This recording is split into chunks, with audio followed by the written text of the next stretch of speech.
الحمد لله نحمده ونستعينه ونستغفره ونعوذ بالله من شرور أنفسنا ومن سيئات أعمالنا من يهده الله فلا مضل له ومن يضلل فلا هادي له أشهد أن لا إله إلا الله وحده لا شريك له وأشهد أن محمدا عبده ورسوله يا أيها الذين آمنوا اتقوا الله حق تقاته ولا تموتن إلا وأنتم مسلمون يا أيها الناس اتقوا ربكم الذي خلقكم من نفس واحدة وخلق منها زوجها وبث منهما رجالا كثيرا ونساء واتقوا الله الذي تساءلون به والأرحام إن الله كان عليكم رقيبا يا أيها الذين آمنوا اتقوا الله وقولوا قولا سديدا يصلح لكم أعمالكم ويغفر لكم ذنوبكم ومن يطع الله ورسوله فقد فاز فوزا عظيما أما بعد فإن أصدق الحديث كتاب الله وخير الهدي هدي محمد صلى الله عليه وسلم وشر الأمور محدثاتها وكل محدثة بدعة وكل بدعة ضلالة وكل ضلالة في النار أو كما قال صلى الله عليه وسلم. Yang dikasihi lagi dihormati ayahanda Al-Fadhil Ustaz Zamzam yang sibuk tak habis-habis daripada awal tadi, Al-Syekh Al-Fadhil Ustaz Abu Firdaus Burhanuddin dan isteri, sidang hadirin, tuan-tuan, puan-puan, sahabat-sahabat, saudara-saudara, saudari-saudari sekalian.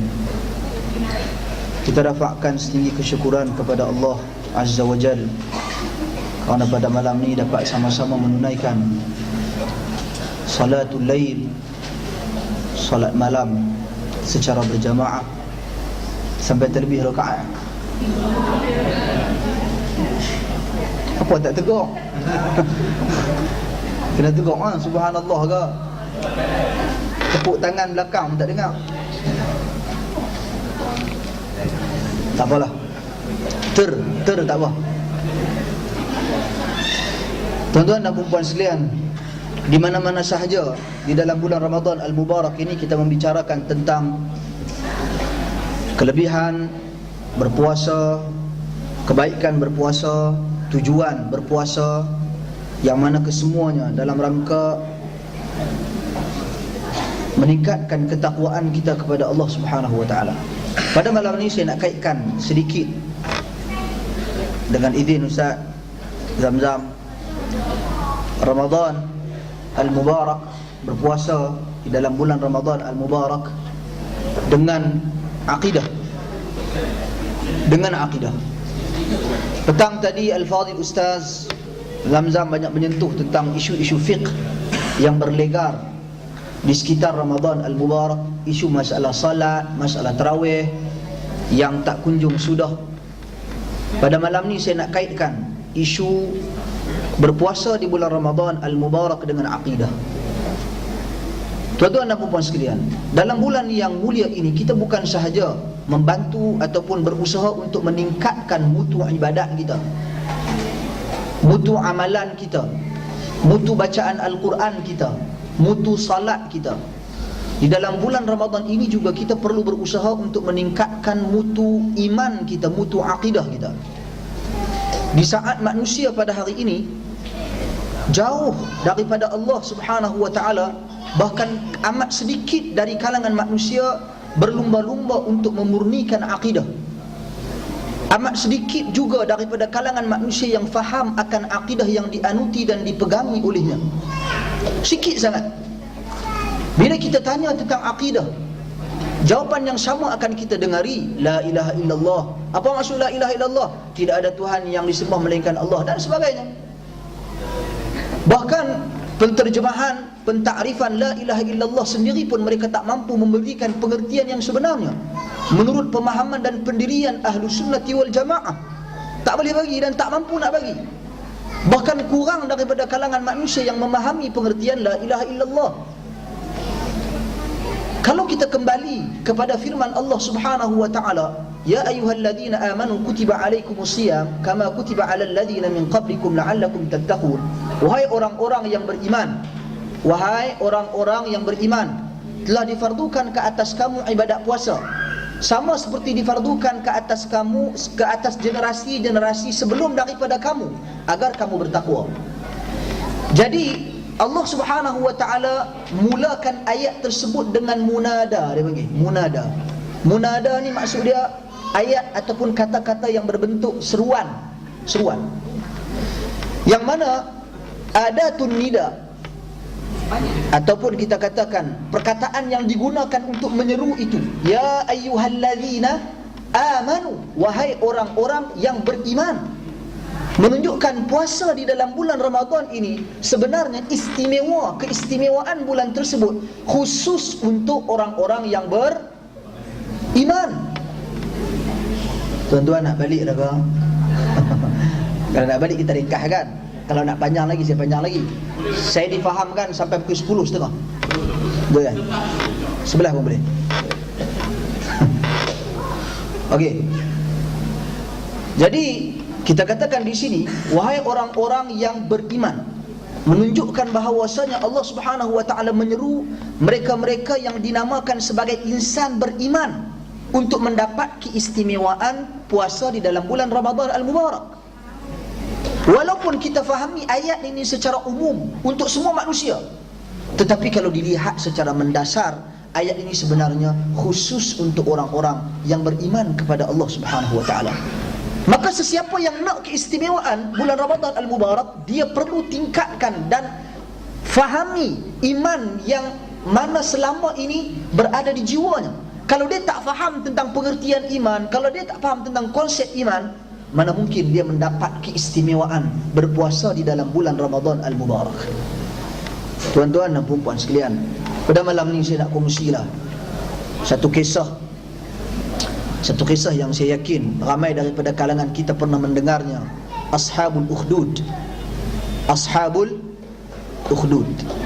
Pernah dengar? Ashabul Ukhdud yang Allah Subhanahu wa taala beritakan di dalam surah Al-Buruj. Firman Allah, qutila ashabul ukhdud an-nari dhatil waqud idhum 'alayha qu'ud wa hum 'ala ma yaf'aluna bil mu'minina shuhud wa ma naqamu minhum illa an yu'minu billahil azizil hamid. Di mana kata Allah Subhanahu wa taala, binasalah ashabul ukhdud.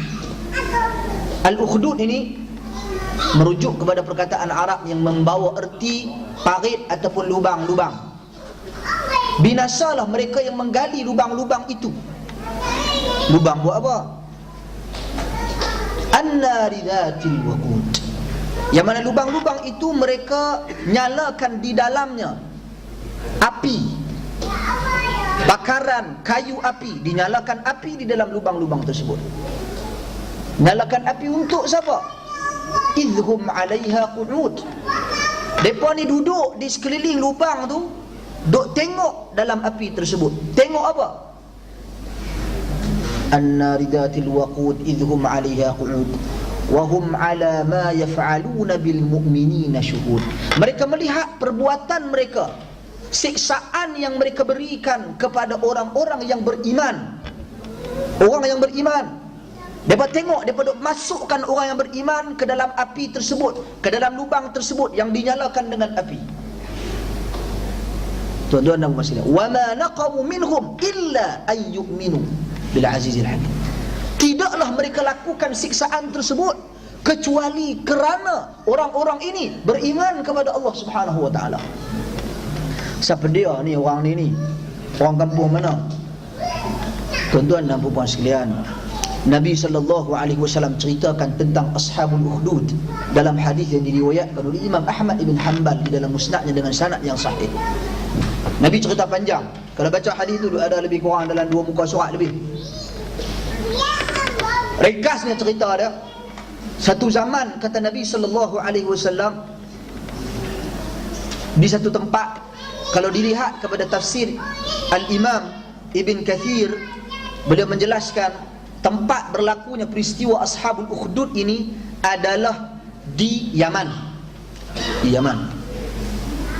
Jadi di Yaman ni ada seorang raja Dan Maharaja ni tuan-tuan dan puan-puan sekalian, dia ada tukang sihir. Tok Bomo lah kita kata, Tok Bomo. Jadi bila Tok Bomo ni dia mai tua, tukang sihir dia mai dah berusia, dia dah tak larat. Fa idza kabur, bila dia dah besar, bila dia dah berusia, dia pun memikirkan nak cari pengganti dia. Dia habaq kat raja, wahai raja, aku nak kena cari pengganti, orang yang muda, syabab, pemuda yang mana dia mampu meneruskan apa yang aku lakukan untukmu selama ni. Ni aku duk jampi hang, aku duk bagi maklumat-maklumat, tilikan, nasib dan sebagainya. Maka dia pun dapat cari seorang pemuda yang bagus. Maka dia mendidik pemuda tersebut dengan ilmu-ilmu sihirnya. Sang pemuda tiap-tiap hari dalam perjalanan nak pergi menuju ke tempat latihan, tempat dia belajar dengan tukang sihir, dia akan melalui satu kawasan yang didiami oleh seorang lelaki yang mana lelaki ini adalah rahib. Rahib ni kalau disebut rahib dulu, ruhban dulu orang-orang alim, orang-orang kuat buat ibadat, orang alim. Sebab itu bila Allah Subhanahu wa taala cerca orang Yahudi dan Nasrani, Allah kata ittakhadhu ahbarahum wa ruhbanahum arbaban min dunillah. Mereka memilih padri-padri mereka dan rahib-rahib mereka sebagai tuhan, tandingan-tandingan selain Allah Subhanahu wa taala. Yakni mereka dengar daripada orang alim depa dahulukan perkataan orang alim daripada kalam Allah Azza wa Jalla, daripada perintah Allah Subhanahu wa taala.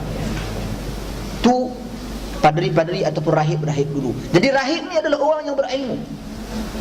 Jadi si pemuda ni tiap-tiap kali dia lalu, lama-lama duk lalu, dia berasa apa yang rahib duk cakap, ucapan-ucapan si rahib ni sangat bagus. Maka dia kata, why not aku duduk dengan dia? Dia kan cakap orang putih lah, cakap Melayu. Dia cakap Melayu, dia cakap bahasa dia lah. Cakap bahasa dia. Jadi dia kata, pasal apa aku tak duduk ambil manfaat daripada si rahib ni? Maka dia duduk dengan si rahib ni, dia mendengar kata-kata indah, penjelasan-penjelasan yang sangat baik daripada rahib ni tentang agama, tentang iman. Ni nak cerita pasal iman ni. Berbeza pula apa yang dia dengari daripada tukang sihir, yang mana si tukang sihir ni banyak mendahulukan idea-idea dia, banyak mendahulukan perkara-perkara yang pelbagai, syirik. Sampai satu ketika dia selalu terlewat masuk kelas. Anak murid terlewat masuk kelas, masalah. Tok guru lewat tak apa. Yang belakang tu. Jadi dengar Ada bet. Kalau kata ni, si tukang sihir ni marah. Pasal apa? Pasal si pemuda ni selalu lewat mai kelas. Anak murid lewat. Jadi si pemuda ni dipukul oleh si tukang sihir. Pasal apa? Pasal lewat. Maka si pemuda ni mengadu kepada si rahib, wahai si rahib, macam mana ni problem aku?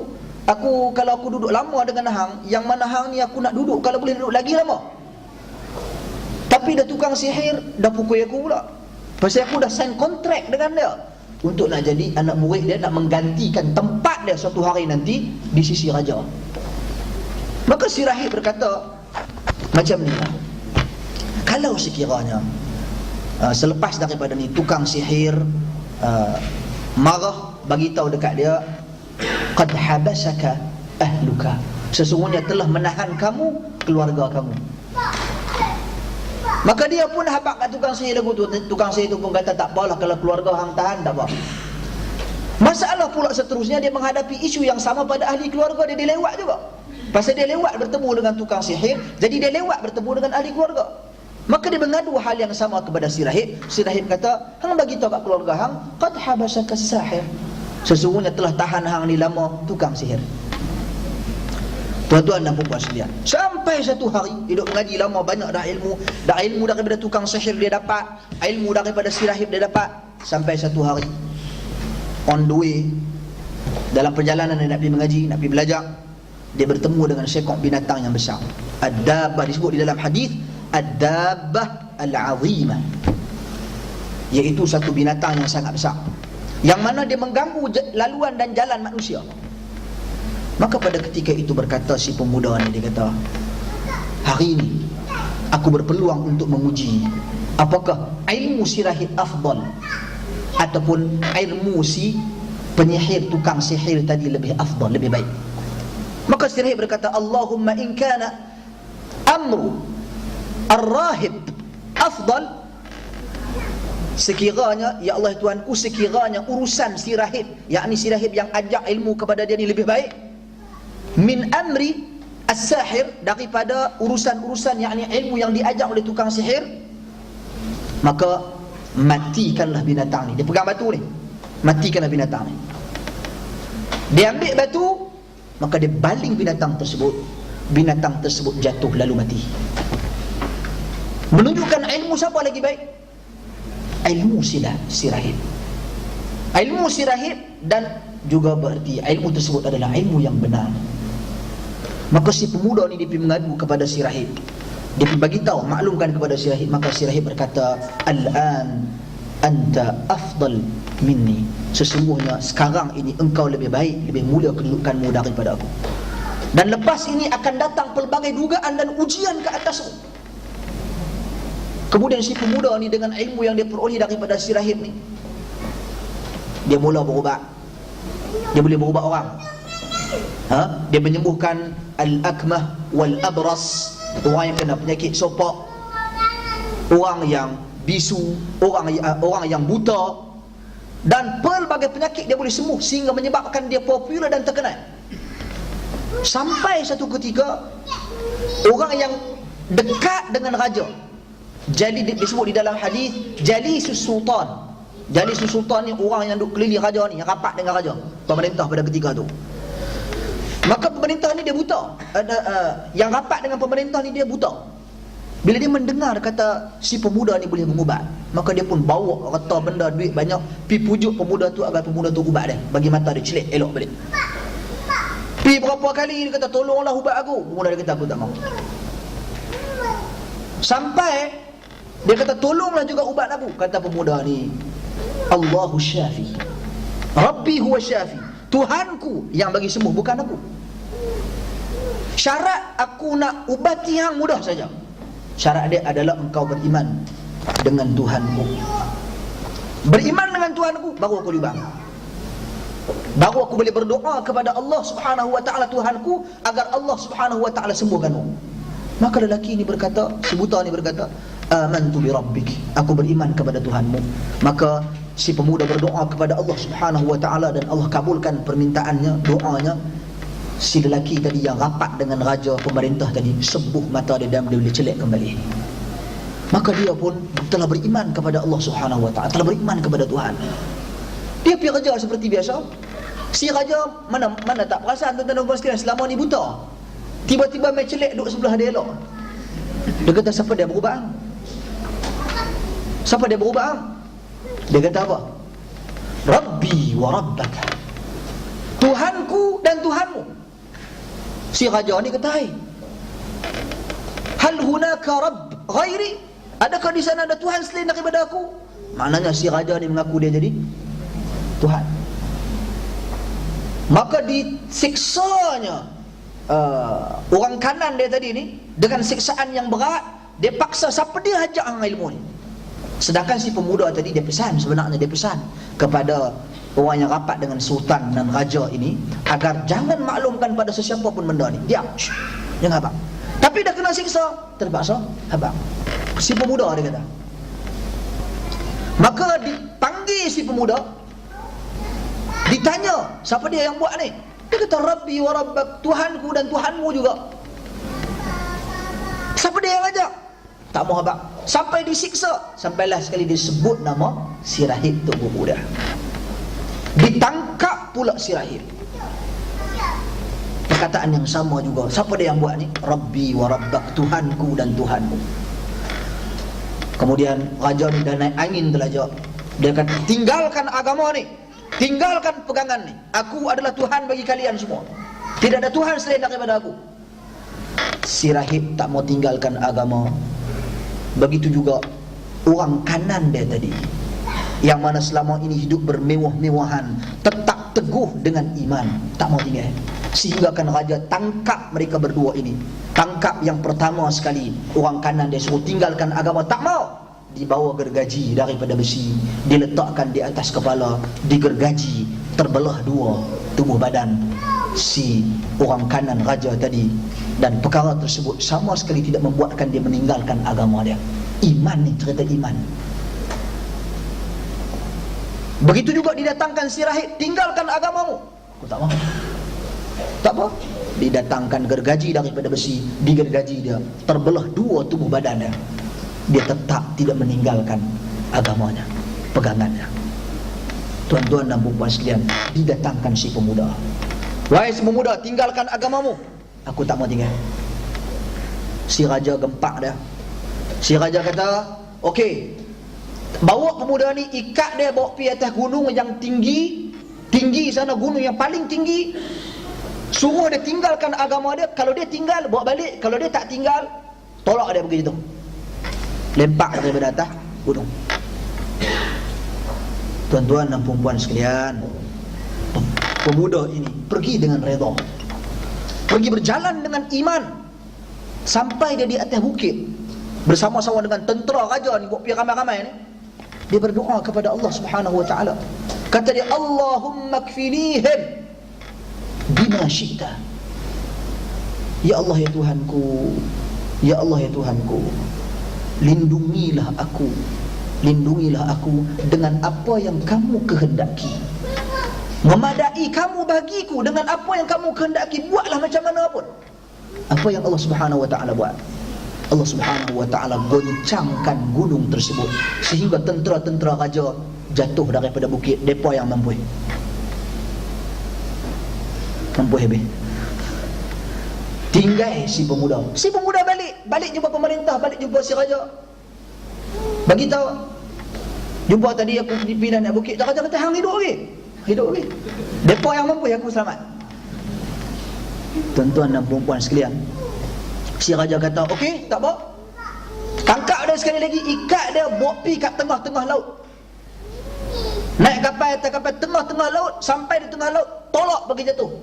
Kalau sekiranya dia tak mau kembali kepada pegangan dia, pegangan kita, yakni aku sebagai Tuhan.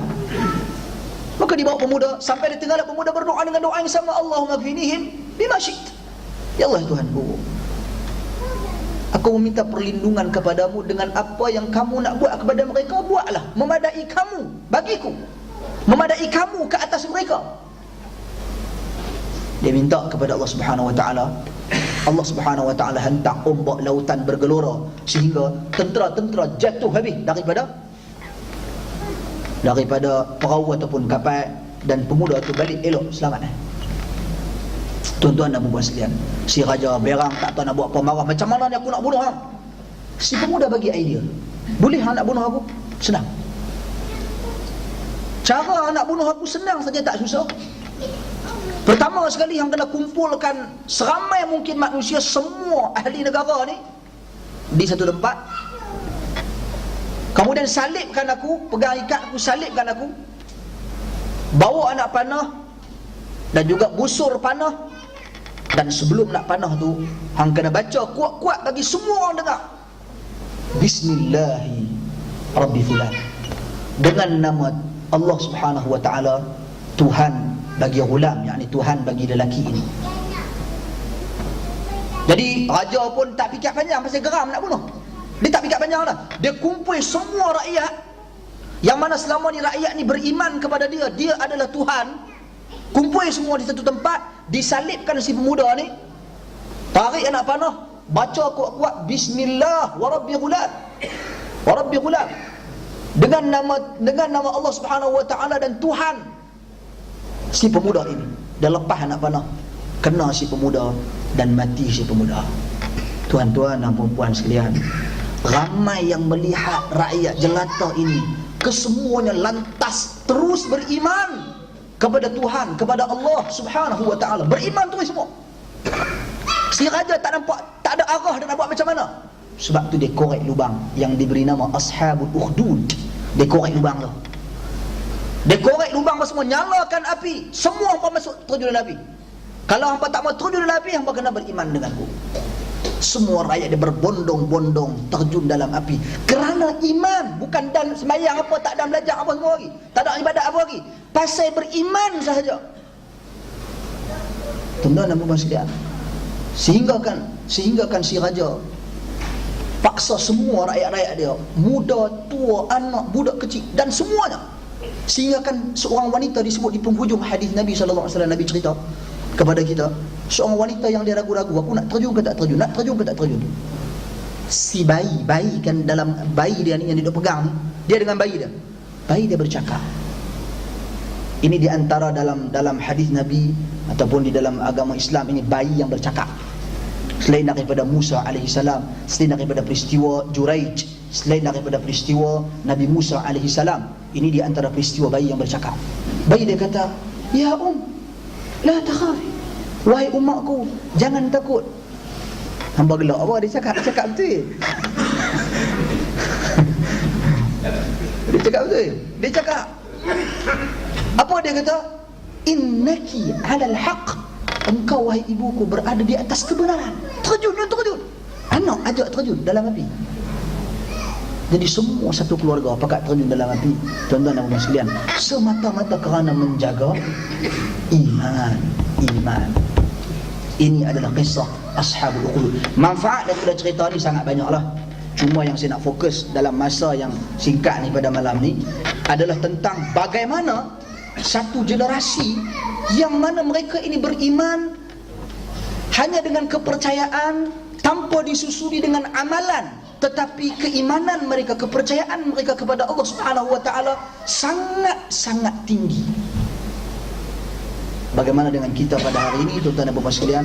Sejauh mana Ramadan kita pada kali ini meningkatkan mutu keimanan kita kepada Allah Subhanahu wa taala, membebaskan diri kita daripada syirik, membebaskan diri kita daripada khurafat, tahyul dan sebagainya. Sebab bulan Ramadan Al-Mubarak, orang nak cakap pasal amalan, kadang-kala kita terlupa tentang akidah. Yang mana akidah adalah perkara yang paling utama. Lihat kepada si pemuda, diberkati doa dia, dimakbul doa dia hanya kerana iman dia. Lihat kepada si rahib, lihat kepada orang kanan bagi raja, mereka sanggup dibunuh, dibelah kedua kepala mereka semata-mata kerana penjagaan iman. Lihat kepada rakyat jelata bagi si raja tersebut, bagaimana mereka sanggup mati, sanggup bunuh diri mereka semata-mata kerana iman. Walaupun hadis ini disalahguna oleh sebahagian daripada orang untuk mengharuskan bom bunuh diri dan sebagainya, ini tak boleh, tak tepat, salah sama sekali penggunaan hadis ini untuk dinisbahkan kepada keharusan bom bunuh diri. Sebab si pemuda, tuan-tuan dan puan sekalian, dia menyerah diri dia kerana Allah Subhanahu wa taala untuk kebaikan satu negara. Kalau takat bom mati 3 orang, besok orang bom mati 800 orang, buat apa? Itu kerja tak cerdik. Yang itu bukan kerja bermanfaat untuk umat Islam. Adapun apa yang si pemuda lakukan adalah untuk pembentukan dan pemurnian akidah umat pada ketika itu. Ini cerita generasi-generasi terdahulu. Kalau kita tengok di dalam Al-Quran, dalam ayat 183 yang saya bacakan tadi, wahai orang-orang yang beriman, telah difardukan ke atas kamu ibadat puasa sama seperti difardukan ke atas generasi sebelum daripada kamu. Jadi menunjukkan bahawasanya kisah-kisah generasi terdahulu sewajarnya kita jadikan ibrah dan pengajaran. Ibrah li ulil absar, pengajaran bagi orang-orang yang ada pandangan, yakni ada mata yang boleh tengok, yang boleh faham. Adapun orang-orang yang tidak mengambil kefahaman daripada kisah-kisah generasi-generasi terdahulu, dia duk sibuk Armageddon, dia duk sibuk kisah dinosaur, tulang gigi dinosaur, nak pergi cari buat apa menatang-menatang lagu tu. Cerita-cerita dalam Al-Quran dan As-Sunnah yang sangat banyak dihidangkan oleh Allah Subhanahu wa taala dan oleh Nabi sallallahu alaihi wasallam yang sahih, yang sangat jelas. Manfaatkan cerita-cerita ini agar ia mampu membentuk dan menjana serta meningkatkan mutu iman kita kepada Allah Subhanahu wa taala, khususnya di dalam bulan Ramadan Al-Mubarak. Jadi persoalannya, tuan-tuan dan puan sekalian, bagaimana cara kita nak tingkatkan mutu iman kita? Tidak lain dan tidak bukan dengan ilmu. Selalulah kita duk bincang, kita ada kelas kata cerok, malam-malam kita mengaji, pi sana kita mengaji, hari ni ustaz ni, besok ustaz ni, besok ustaz ni dan sebagainya. Kesemuanya sebenarnya bukan saja nak meningkatkan mutu ibadat kita, tapi yang paling penting meningkatkan mutu akidah kita, kualiti akidah kita kepada Allah. Akidah bukan benda mainan. Akidah bukan benda sembang-sembangan. Akidah adalah satu perkara yang diperhatikan, sangat diambil berat oleh Nabi sallallahu alaihi wasallam, dipandang serius oleh Nabi sallallahu alaihi wasallam. Sebab itu dalam apa jua urusan Nabi dahulukan akidah. Tidakkah kita sedar di sana ada hadis Nabi sallallahu alaihi wasallam menceritakan kedudukan la ilaha illallah, la ilaha illallah, yang mana di akhirat kelak akan didatangkan seorang lelaki yang mana dia membawa amal kebaikan dan amal keburukan. Diletak amal keburukan dia di atas mizan timbangan Allah Subhanahu wa taala, sangat berat, setinggi-tingginya. Adapun amal kebaikan dia diletak di atas timbangan, di atas mizan, sangat sedikit. Dan jelas daripada zahir timbangan mizan tersebut dia adalah ahli neraka. Sehingga Allah Subhanahu wa taala melalui malaikat bertanya kepada dia, apa ada lagi amalan hang buat mai? Kata, aku tak tahu, tak ada orang kat ni jelah. Dia dah dalam keadaan yang sangat sedih. Tapi Allah Subhanahu wa taala Maha Adil. Allah tidak akan menzalimi hamba-hamba dia. Allah Subhanahu wa taala berkata, ada lagi amalan kamu yang sangat besar, la ilaha illallah. Bila didatangkan perkataan la ilaha illallah, kalimah la ilaha illallah, kalimat tauhid, bukan saja duk bergelek la ilaha illallah, bukan itu. Saya tak masukkan yang tu langsung. Itu bukan dimasukkan oleh Nabi sallallahu alaihi wasallam pun. Kalimah la ilaha illallah subhanahu wa ta'ala ni ada syarat-syarat dia. Berapa syarat dia? 7. Pertama, ini adalah siri ulangan yang ke 172. Lawak saya tak tahu berapa kali. Nak abang bagi benda ni kita kena refresh selalu. Kalimah la ilaha illallah, ilmu. Kena ada ilmu pada kalimah tersebut. Kita kena tahu apa pengertian yang sebenar bagi kalimah tersebut. Yaqinun, ilmu yaqinun, yakin dengan kalimah tersebut. Ikhlas dalam penyebutan kalimah tersebut. Membenarkan as-sidqu, membenarkan kalimah tersebut. Ilmun yaqinun wa ikhlasun wa sidqu kama mahabbatun, cinta pada kalimah tersebut. Wal inqiyad, berpegang teguh dengan kalimah tersebut. Wal qabulu laha, menerima kalimah tersebut dan menerima sesuatu yang datang selepas daripada kalimah tersebut. Kena terima bila sebut la ilaha illallah. Kamu kena terima apa? Kamu kena terima pensyariatan salat. Kamu kena terima kewajipan mengikuti Nabi sallallahu alaihi wasallam. Tak lama ni nak bayar zakat fitrah. Tadi kita sembang tadi masa buka puasa tadi. SMS zakat fitrah lah ni. SMS kan senang lah ni. Bayar zakat fitrah SMS. Saya pun dapat SMS tadi. Tuan-tuan, memang mudah. Memang teknologi pun. Tapi adakah itu yang dituntut di dalam Islam? Kalau sebelum ni orang cakap bayar zakat fitrah, nak kena ada doa dia, nak kena amin, nak kena ada akad dia, nak kena salam sambil ni goyang-goyang apa semua, dan perkara-perkara yang sebab tu dengannya lah. Tuan-tuan, sekarang ni dia bayar pakai SMS. Mana akad dia dalam SMS? Satu.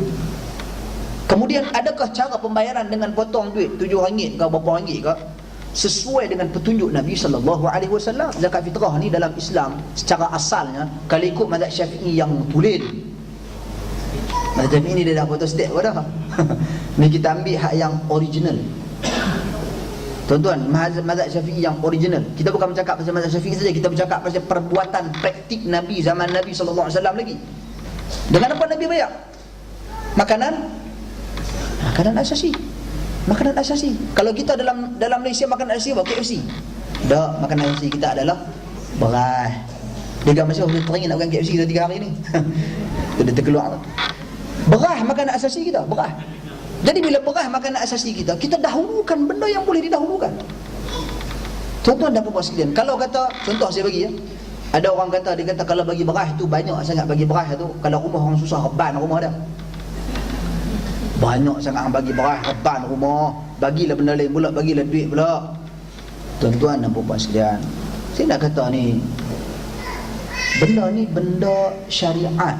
Zakat ni ada pelbagai. Ada zakat fitrah, ada zakat harta, ada zakat perniagaan, ada zakat emas. Hak tu semua kerja duit semua.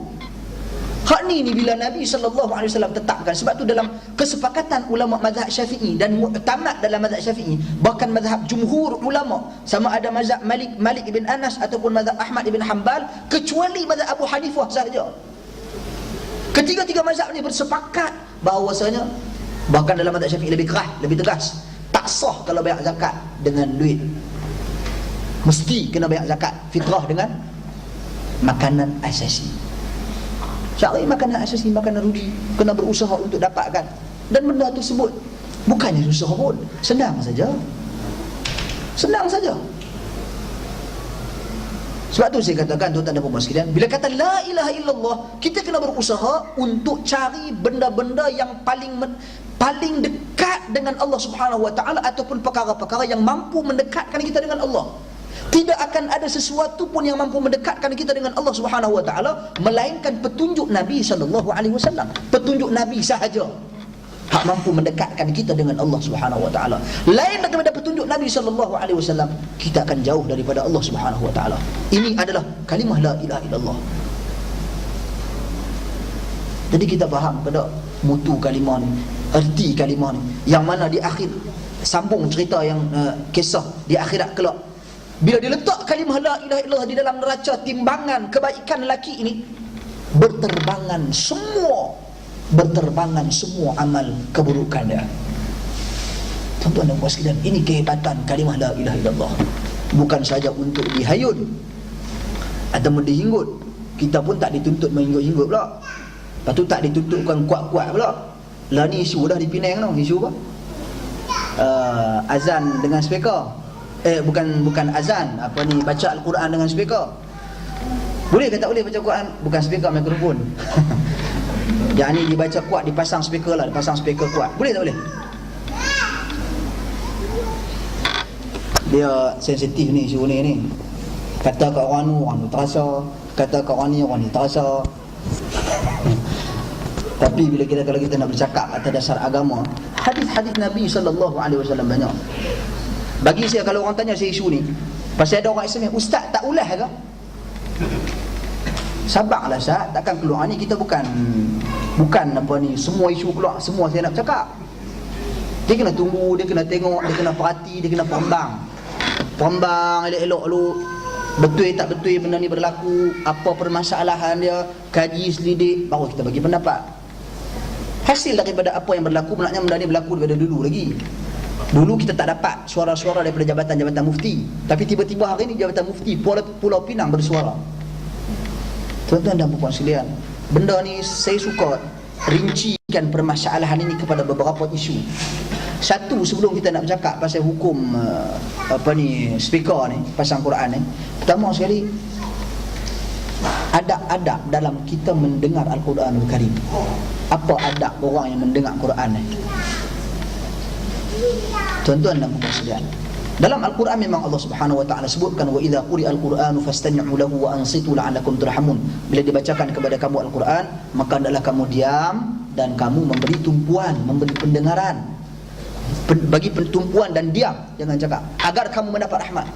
Kata Al-Imam Ibnu Katsir bila ditafsirkan ayat ni yang diertikan dengan fastami'u lahu wa ansitu, dengar dan juga diam, merujuk kepada solat, dalam solat dengar dan diam, bukan di luar solat. Pasal apa Al-Imam Ibnu Katsir boleh kata lagu tu? Tuan-tuan dan puan sekalian, sebab di dalam banyak hadis Nabi sallallahu alaihi wasallam, antaranya hadis Abi Sa'id Al-Khudri, riwayat Abu Daud, Nabi dah sebut tentang la yajhar ba'dukum ba'dha bil qira'ah. Jangan kamu kuatkan suara antara kamu dengan sebahagian yang lain ketika mana kamu membaca Al-Quran. Jadi adab kita bagi orang yang mendengar Al-Quran ni, asalnya kalau dalam solat kena diam. Bagaimana pula adab kita di luar solat kalau kita dengar Al-Quran, tuan-tuan dan puan sekalian? Adab kita mendengar Al-Quran di luar solat, sepatutnya kita kena bagi tumpuan. Tapi kalau sekiranya kita pada masa yang sama ada hal-hal yang lain, wajibkah kita dengar? Tak wajib kita dengar. Bukan wajib kita dengar, tak wajib. Tapi kalau dengar, kita kena diam. Itu satu adab bagi orang yang mendengar Al-Quran. Sebab apa? Sebab bagi tumpuan ini, kata Nabi, kata Allah di dalam Al-Quranul Karim, zadathum imana, boleh naikkan tahap mutu kualiti iman bagi orang yang memberi pendengaran mereka kepada Al-Quranul Karim. Dengar ayat-ayat Allah Subhanahu wa taala, seperti mana Ali ibn Fudail ibn Iyad, anak kepada Fudail ibn Iyad, qadi besar kurun ketiga hijrah. Tuan-tuan dan puan sekalian, dia ni jenis tak boleh dengar orang baca Quran. Tak boleh dengar. Khususnya ayat-ayat syurga dan neraka. Kalau dia dengar, dia jadi histeria. Sampai bapak dia, qadi Iyad, kita lah ni pening anak tak mau dengar Quran. Kita pening tu. Anak aku ni awak lah, dia nak dengar cerita Ben 10 ataupun dia nak main game Angry Bird. Tadi melawak-lawak tadi sebut je lah. Hak tu dia pun nak dengar, hak tu dia banyak. Tapi Quran tak mau. Tapi cerita Ali bin Fudail bin Iyad ni, si bapa dia Al-Qadhi bin Iyad, sangat takut kalau anak dia sembahyang belakang dia. Takut, bimbang kalau anak dia solat belakang dia. Tuan-tuan dan puan sekalian, sampai kalau bapa dia jadi imam nak sembahyang, bapa dia tengok dulu belakang ada ke tak ada Ali. Kalau Ali ada, dia akan baca ayat-ayat biasa kan. Dia tak akan baca ayat-ayat yang ada kaitan dengan syurga dan neraka.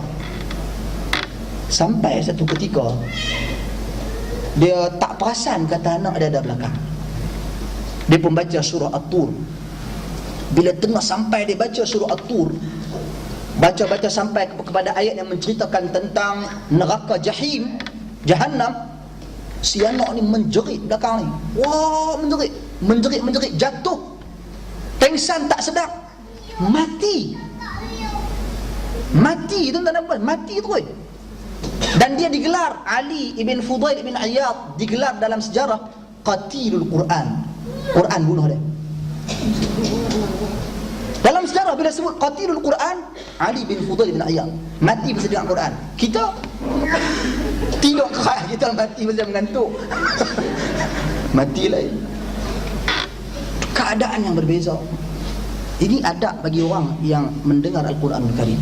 Tapi adakah bila kita pasang surah speaker kat luar tu, tuan-tuan dan puan sekalian, manusia dengan pelbagai urusan mereka, siapa bagi fokus kepada Al-Quranul Karim? Tak ada orang bagi fokus kepada Al-Quranul Karim. Dan lama kelamaan sekiranya perkara seperti ini diteruskan, lama kelamaan orang tak rasa hormat dengan Quranul Karim. Orang sebenar tu Quran biasa, jadi biasa. Mustahil akan wujud orang-orang seperti Ali bin Fudail bin Iyad. Jenuh mati ramai kau jalan kalau gitu. Tak ada orang lagu tu lah ni, tak ada. Sebab orang dah jadi biasa. Bila dia dengar saja Quran pasang di masjid, contohnya di speaker masjid, kalau dia main bola, dia lagi laju dia nak jadi gol, nak habis dah ni. Kalau dia minta takraw, dia akan lipat sesungguh-sungguhnya. Pasal dah masa nak habis dah ni, dekat nak sembahyang lah. Kalau dia main badminton, dia akan lompat, dia akan smash, habis smash. Pasal nak habis, nak tutup majlis dah. Tak ada perasaan kita berhenti, kita pilih. Jadi bila keadaan-keadaan seperti itu, bahkan Nabi SAW, Al-Syekh Muhammad bin Salih ataupun Al-Syekh Abdul Aziz bin Baz, juga Syekh Ibn Uthaymin, seperti yang dinukilkan oleh Syekh Salih Al-Munajjid, fatwa kedua-dua mereka ni, bila Nabi sebut jangan kamu kuatkan bacaan kamu sehingga dengar pada orang lain, jangan kamu kuatkan. Mengapa? Illah dia, sebab dan punca dia, kata Nabi, fala yu'dhiyanna ba'duhum ba'dha, jangan kamu sakiti orang lain sesama kamu. Maksud sakiti ni maksudnya kalau kamu baca boleh mengganggu mereka. Tuan-tuan dan puan sekalian, jadi di sana ada dua pihak. Satu pihak yang membaca Al-Quran, satu pihak yang mendengar Al-Quran. Dan kedua-dua pihak ni kena berkomunikasi dengan betul. Orang yang baca Quran, dia tak boleh paksa orang supaya dengar dia baca. Orang yang mendengar Al-Quran, dia tak boleh larang orang nak baca. Tapi orang yang membaca Al-Quran, dia diharamkan oleh Nabi SAW mengganggu ketenteraman dan keadaan orang lain. Sebab itu fatwa para ulama-ulama dalam isu speaker, dalam isu mukabbir saut ni, bacaan Quran secara kuat dipasang, fatwa mereka tidak dibenarkan, la yajuz, tak boleh. Bahkan Syekhul Islam Ibn Taymiyah rahimahullah bila dia bahaskan isu ni, tuan-tuan dan puan sekalian, dia kata Nabi SAW tegur para sahabat duk baca Quran dalam masjid. Dalam masjid duk baca Quran, Nabi kata baca pelan-pelan, jangan ganggu orang lain. Orang nak sembahyang, orang nak buat lain, orang nak buat ibadat, orang nak buat apa dan sebagainya. Apatah lagi kalau di luar masjid. Orang turut beribadah, bawa kereta, awak tak beribadat kat kereta. Kalau untuk pergi ke tempat-tempat yang baik, beribadah. Kalau dia sedang bercakap tentang hal-hal di isu-isu ilmiah, itu adalah ibadah. Kalau dia sedang makan kerana Allah Subhanahu Wa Taala, itu adalah ibadah. Jangan ganggu orang. Sebab asal dalam mendengar Al-Quran kena bagi tumpuan. Saya ganggu orang, aku nak kena tinggal semua ni tapi dengar Quran. Jangan. Jadi sebab tu Islam sangat cantik, dia menjaga permasalahan ke semua pihak. Sebab tu bila kita nak cakap isu ni, kena tengok pada hukum orang, adab-adab dalam kita mendengar Al-Quranul Karim, kemudian hukum secara khusus bagi orang yang mendengar Al-Quranul Karim, kemudian baru hukum dipasangkan mukabbir saut ataupun speaker bagi bacaan Al-Quranul Karim pada hari ini. Tadi ia sangat tidak relevan tuan-tuan dan puan sekalian untuk dipraktikkan dalam keadaan sekarang. Azan tak mau kuat, azan kuat, no problem. Tapi Al-Quran bukan untuk dipasang, sehingga kesan impak negatif dia lama kelamaan, perasaan hormat kepada Al-Quran itu lama-lama dia akan jadi tipis. Dah jadi tak ada zuk dengar Al-Quranul Karim. Yang ni yang kita tak mau. Kalau boleh kita nak orang-orang macam Ali bin Fudail bin Iyad, walaupun kita tak mampu nak jadi macam dia, tapi jadilah kalau sekurang-kurangnya macam Muhammad Al-Munkadir, seorang tokoh ulama yang datang selepas pada zaman tu, yang mana bila dia baca Al-Quranul Karim, dia baca surah Al-Isra. Dia baca surah Al-Isra, stroke tuan-tuan pasal baca Quran. Orang tanya ke dia, pasal apa hang sakit ni, pasal apa hang sakit, kejar apa semua stroke ni. Dia kata, telah menyakitiku surah Al-Isra. Surah Al-Isra yang menyakiti dia. Yang ni dengan kehendak Allah. Pasal apa? Pasal dia baca ayat-ayat di dalam yang ada yang menceritakan tentang neraka, ada yang menceritakan tentang syurga, menyebabkan dia terasa dan perkara tersebut berbekas di hatinya. Jadi kita dah rasa tak mampu untuk kita nak baca Quran sampai sakit. Jadi setidak-tidaknya kita baca Al-Quran itu biar ada penghayatan, khususnya di dalam bulan Ramadan Al-Mubarak ini. Jadi itu sedikit sebanyak tuan-tuan dan puan sekalian perkara yang penting, yang mana kesemua ni sebenarnya berpunca daripada iman. Tak ada iman mana boleh jadi orang macam Ali bin Fudail bin Iyad. Tak ada iman macam mana nak jadi Muhammad Al-Munkadir. Mustahil kita menjadi seperti generasi-generasi yang Allah Subhanahu Wa Taala muliakan ini. Jadi sekadar itu dulu tuan-tuan dan puan sekalian. Ada soalan? Ada masa lagi?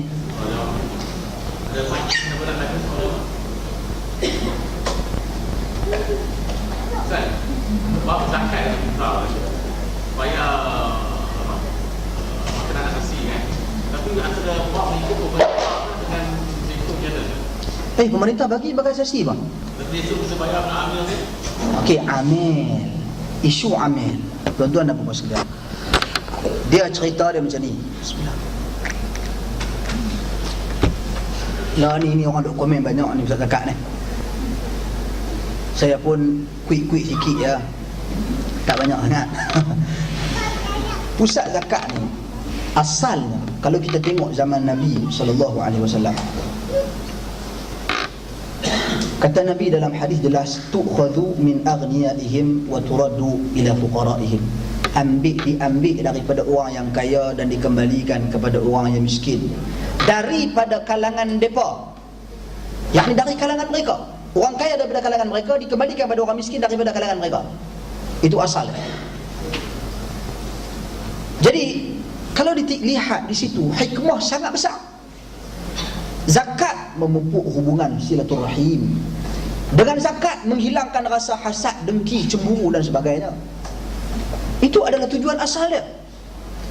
Tapi pada hari ini tuan-tuan dan puan sekalian, apabila wujud pusat zakat dengan sistem yang tersendiri, Perlis dia ada cara dia, prosedur dia, undang-undang dia, akta dia, Perak dia ada cara dia, Selangor ada cara dia, KL ada cara dia, yakni cara yang pelbagai.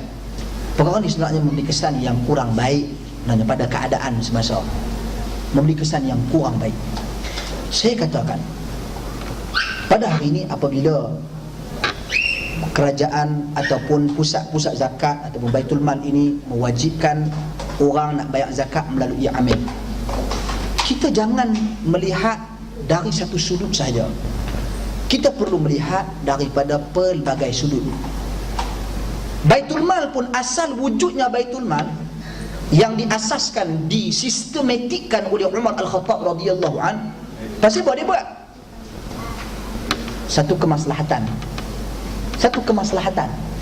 satu kepentingan untuk kita nak susun balik, strategikan balik cara untuk pengeluaran zakat. Itu asal dia. Lah ni yang kita ada teknologi, kita ada bangunan, kita ada kereta, kenderaan dan sebagainya. Ya, itu satu kemaslahatan. Kita pula orang awam jangan duk komen kata oh wajib bayar aku amil saja, nak bayar sendiri tak boleh ke, tak sah dan sebagainya. Tuan-tuan, kenyataan mereka, pandangan saya dah sembang dengan pegawai daripada pusat zakat, dia kata ada kemaslahatannya. Pasal apa? Satu, nak mendidik orang agar bayar zakat.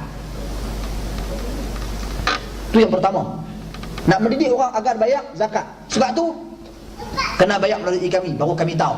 Itu kata mereka satu. Yang kedua, kita berhadapan dengan zaman yang mana takwa manusia pada hari ini tak sama dengan takwa para sahabat Nabi.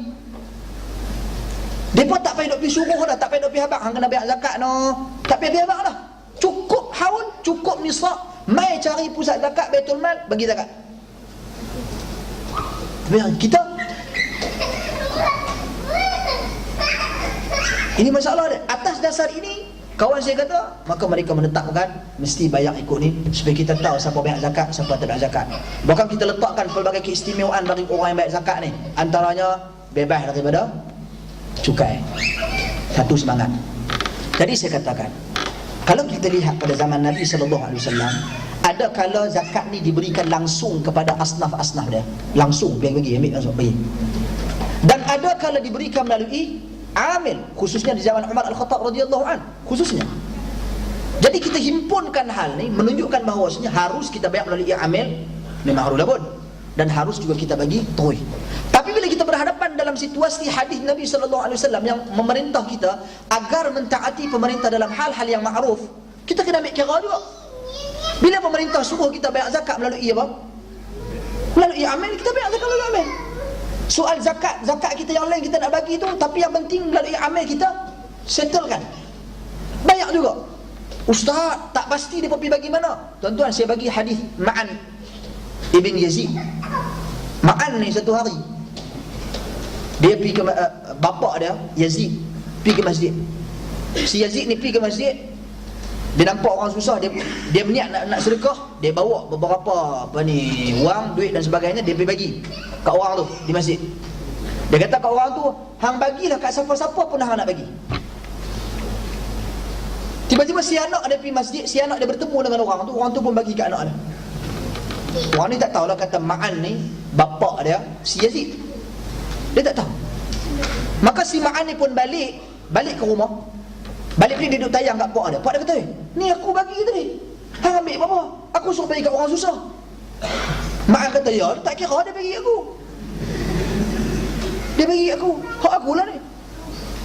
Mereka pun kedua-dua bertemu dengan Nabi SAW. Apa kata Nabi? Ni kita ambil sebagai manfaat. Kata Nabi, ya Yazid, wahai Yazid, laka ma nawait wa laka ma akhadh ya Ma'an. Wahai Yazid, hang ni bergantung kepada apa yang hang niatkan. Hang niat apa tadi? Aku nak bagi sedekah, nak bagi bayar zakat, akan nak bayar apa ke? Hang dapat niat tersebut pahala. Wahai Ma'an, barang ni adalah hak dan milik hang. Jadi kita tak perlu fikir, oh depa bayar kat siapa, depa simpan banyak mana, depa guna biar kereta baru, tukar aircon, tukar cermin. Kita tak tahu pun duit kita pergi ke mana. Kita tak tahu. Jadi jangan kita bercakap. Cuma kita boleh minta supaya yang berlaku isu pada hari ini bila dilihat. Bahkan saya difahamkan oleh beberapa orang sahabat saya yang ada dalam pusat zakat negeri tertentu. Dia kata problem dia yang masalah pada hari ini adalah zakat yang dikumpulkan katakanlah 100 juta, pengeluaran zakat untuk tahun tu 50% lagi disimpan untuk kebarangkalian berlaku apa-apa awal tahun depan. Jadi ini yang problem dia. Sepatutnya dimaksimumkan pengeluaran, dimaksimumkan. Tinggal 10% tu pun banyak dah tu. Tinggal 10% untuk nak uruskan apa-apa dan sebagainya. Ini pusat zakat negeri tertentu, saya tak perlu sebutlah negeri mana. Ni sahabat saya yang minta supaya saya cakap, supaya saya maklumkan. Ini hal seperti ini. Ni perkara ni yang perlu disettlekan. Soal depa nak beli kereta, tuan-tuan dan puan sekalian, depa nak beli kereta, ikut skor depa. Yang kita nak duk kalut pasal apa? Kalau sekiranya kereta tu memang diperlukan betul. Yang kita duk tuduh depa kereta ni, tengok pakai tukar kereta baru. Dah kalau depa perlukan. Oh, ni kita tak suka, ni kita tak setuju. Kita minta supaya pusat-pusat zakat seluruh Malaysia ni, pertama sekali cadangan, supaya diselaraskan sistem zakat, satu. Dan yang kedua, minta dijelaskan secara terang prosedur nak minta zakat tu macam mana, dan apa prosedur pengeluaran zakat. Sebab lah ni mai ada 2-3 orang habaq kata nak minta zakat macam nak pergi minta mengemis, payah nak masuk dulu, nak keluar dulu, buat birokrasi dan sebagainya. Tuan-tuan dan puan, nak kata kat pusat zakat pun tak berapa nak kena juga. Pasal apa? Pasal ada kaki kelentung. Hak pi duk tipu habaq kata dia ni orang susah, buat alamat palsu, buat ni palsu. Kena habis lagu, lapis tipu. Jadi bila tertipu macam tu, bila takwa berkurangan, undang-undang manusia buat, lama-lama dia akan jadi makin kompleks, makin payah. Dan kehidupan di dunia ni makin lama dia akan jadi makin sempit. Pasal apa? Sikap manusia sendiri. Jadi perkara ni dia kena seimbangkan, lihat daripada pelbagai pihak untuk kita berkata. Lihat kepada diri kita dan juga lihat kepada institusi-institusi ini, dan bantu mereka untuk memperbetulkan sistem-sistem ini. Wallahu alam. Saya rasa adapun kita katakan pada hari ini, dalam rangka mentaati pemerintah, bayar melalui amil pemerintah, juga kita bayar bagi beras ke, bagi apa yang kita, makanan ruji asasi. Dan adapun kita nak keluarkan, kita nak bagi sedekah ke orang lain, itu dalam kategori zakatut tatawwu', zakat-zakat yang bersifat sunat, sedekah-sedekah sunat. Wallahu a'lam. Saya rasa cukup dulu di situ. Subhanakallahumma wa bihamdik, asyhadu an la ilaha illa anta, astaghfiruka wa atubu ilaik. Assalamualaikum warahmatullahi wabarakatuh.